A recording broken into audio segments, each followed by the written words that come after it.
Regardons maintenant le test d'une application web.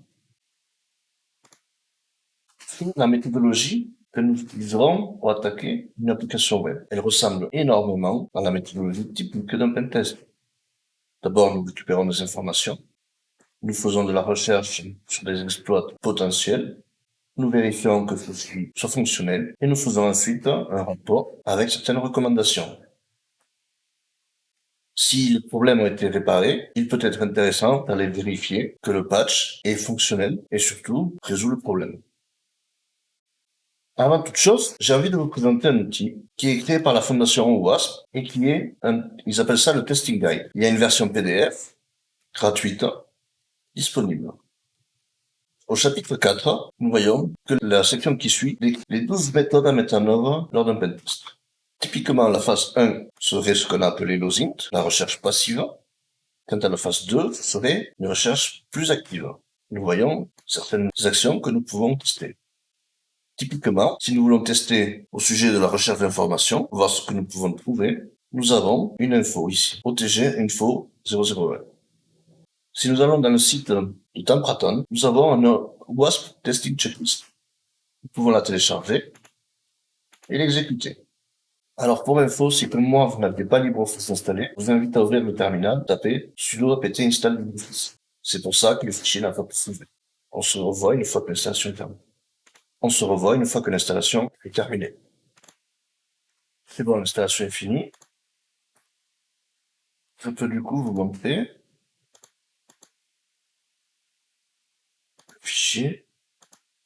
Lorsque l'on fait un pentest, il est intéressant de faire une analyse le plus exhaustive possible des systèmes que nous analysons et de possibles vulnérabilités. Pour ce faire, dans ce fichier Excel, ils sont tous listés avec un nom de code, un test, une explication, quel outil utiliser, la catégorie s'il est dans le top 10 au WASP, le CVE qui lui correspond, et là, pour chaque client, nous pouvons rentrer ce que nous avons trouvé. La case status est utile si nous sommes plusieurs à travailler sur ce document pour savoir où nous en sommes. Donc vous pouvez le voir, il y a plusieurs pages, et ça vous permet de ne rien oublier et de ne rien laisser au hasard. Je vous recommande de construire la même chose pour ce qui est du pentest d'infrastructure, de réseau, de système. Regardons maintenant, par exemple, la première. Nous avons une petite description, ce que nous recherchons, puis ils nous disent comment chercher. Comment, dans des moteurs de recherche. Nous en avons quelques exemples qui sont utiles. Et ils nous disent quoi chercher. Il nous suffira après de reporter sur notre fichier Excel ce que nous avons trouvé. Un autre lien qui peut être intéressant, c'est la base de données d'applications vulnérables de WASP. C'est une base de données libre de droit qui contient différentes machines qui utilisent différentes technologies pour vous entraîner.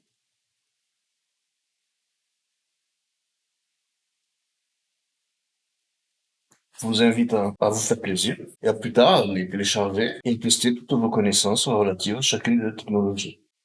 Installons une machine vulnérable. Pour ce faire, je vous invite à taper sudo apt install plus shop, chose que j'ai déjà faite, mais je peux le refaire et on voit qu'elle est à jour. Si jamais vous avez des problèmes pendant l'installation, n'hésitez pas à faire un update, puis un upgrade et réessayer d'installer shop. Ensuite, pour le lancer, tout simplement, nous lançons sudo shop. Donc nous voici sur la page web. Naviguons vite fait pour voir ce qui se passe. À propos de nous, et du client. Ah, voilà ce que c'est. Legal.md. Programme ipsum.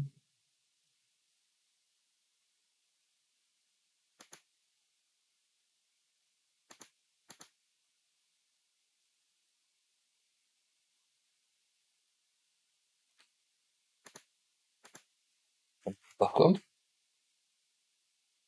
essayons quelque chose.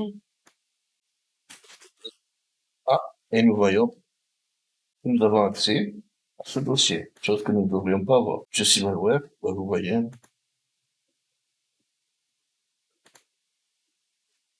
Le fichier que j'ai téléchargé, un autre, voyons ce qu'il dit celui-ci. documents confidentiels, etc., etc. Retournons sur notre page web. Ah, et nous avons résolu avec Excel Challenge. Accès confidentiel à un document.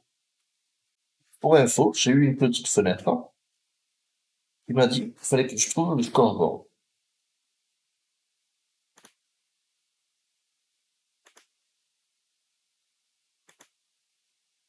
Donc, je vais taper scoreboard.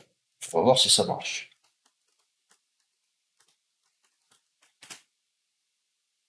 Rien de particulier. Mais là, je vois que c'est avec un tiret. Donc, essayons.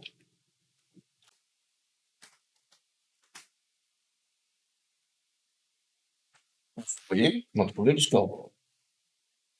Et en quoi ça consiste? Ça consiste à nous aider à savoir quoi chercher sur cette page web. Typiquement, ça va nous éviter de faire toute la checklist au WASP, même si on peut s'en servir. Quand par exemple, nous voyons bonus payload. Nous pouvons faire la recherche sur le testing guide et voir quelles recommandations il nous donne. Nous avons par exemple un tutoriel interactif. Lançons-le. OK. Alors il nous dit de copier-coller ceci dans le formulaire de recherche. Voyons ce qui se passe. Et nous voyons, je pas le son, moi. Et nous voyons que nous avons résolu le challenge en ce qui concerne les DOM XSS. Maintenant, il serait quand même peut-être intéressant de se renseigner sur ce que c'est.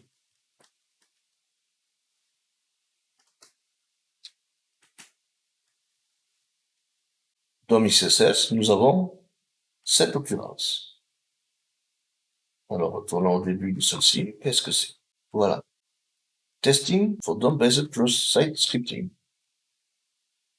Si jamais vous ne parlez pas bien anglais, je vous invite à utiliser le moteur de traduction qui s'appelle DeepL. C'est.com. Exactement. Et par exemple, de faire un copier-coller.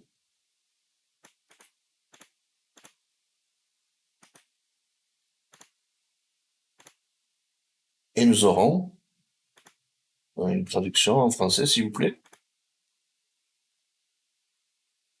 Alors, de temps en temps, il faut revoir la mise en forme parce que il ne comprend pas exactement comment ça a été fait. Mais globalement, par exemple, nous voyons que le DOM XSS est le nom d'un résultat d'une attaque du côté du navigateur avec JavaScript, qui obtient par exemple des données et les exécute sur une page. Donc si jamais vous n'êtes pas à l'aise avec le document parce qu'il est en anglais, n'hésitez pas à le traduire. Là, qu'est-ce que nous avons fait? Nous avons fait en sorte que le navigateur exécute cette nouvelle fenêtre avec un son sans du cloud. Ce qui signifie que cette barre de recherche ne filtre pas les données qui y sont rentrées et exécute tout bêtement. Retournons sur Scoreboard. Et nous voyons que nous avons progressé de 3%. Alors, ce scoreboard est très pratique, parce que vous pouvez voir, vous avez un tutoriel interactif pour réaliser le défi, mais vous avez aussi des aides si jamais vous êtes bloqué quelque part. Une des attaques qui est des plus connues est une injection SQL. Typiquement, une requête SQL se présente comme ceci, c'est un select. C'est une requête qui permet de récupérer des données dans une base de données. Select étoile pour récupérer, from DB, la database, nous utilisons, where, user égale, par exemple, nous aurons tapé admin, and, ah ouais, c'est tout en majuscule, j'avais oublié. C'est pour une meilleure visibilité. Voilà, select, sélectionner tout, de la base de données TB users, par exemple, où l'utilisateur s'appellerait admin, et le mot de passe serait password. C'est la requête que nous aurions faite à la base de données. Si aucun filtrage n'est fait lorsque nous rentrons l'email et le mot de passe, c'est-à-dire lorsque nous allons donner une valeur à cette variable user, ici admin, ou une variable password, il faudrait que ce soit filtré. Sinon, typiquement, nous pourrions taper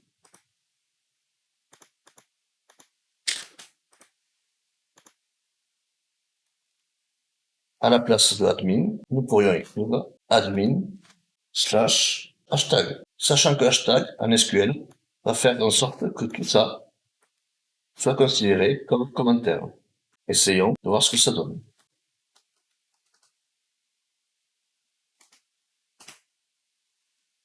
On prend n'importe quoi ici, par exemple. Connectons-nous, et vous voyez, ça a marché. Tout ça parce que la requête n'a pas été filtrée, et l'application nous dit que nous avons trouvé quelque chose. Allons un peu plus loin,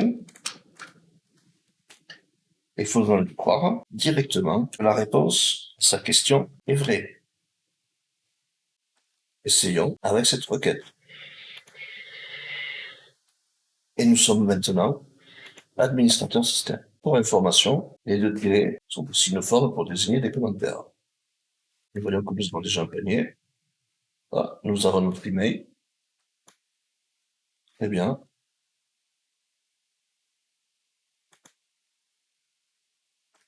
Nous avons maintenant son adresse.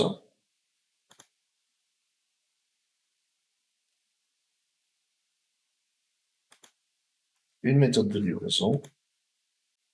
Et nous voyons que nous pouvons utiliser sa carte de crédit.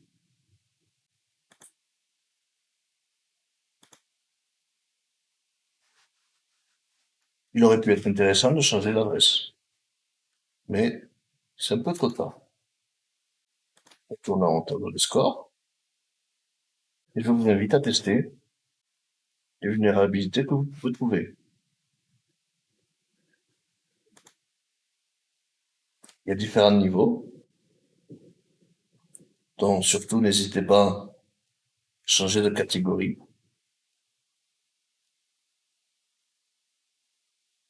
Et juste à vous amuser. Tout simplement.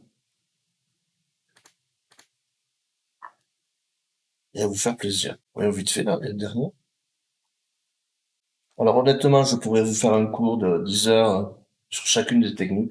Je n'ai malheureusement pas le temps. C'est une chose que j'avais prévue pour ce cours, mais pour des raisons personnelles, je ne peux pas le faire. Donc je vous ai proposé cette solution de vous fournir des machines, des applications qui sont vulnérables grâce à la base de données de OWASP, de vous trouver une méthodologie grâce toujours à OWASP pour tout ce que vous pouvez tester, avec un document contenant toutes les informations nécessaires pour tester la dite vulnérabilité. Je n'ai malheureusement rien trouvé en français. C'est un domaine très orienté anglo-saxon. Et comme je vous l'ai dit précédemment, si jamais vous avez un problème avec l'anglais, utilisez un traducteur. Ça va vous prendre un tout petit peu plus de temps, mais au moins vous serez à l'aise avec ce que vous comprenez.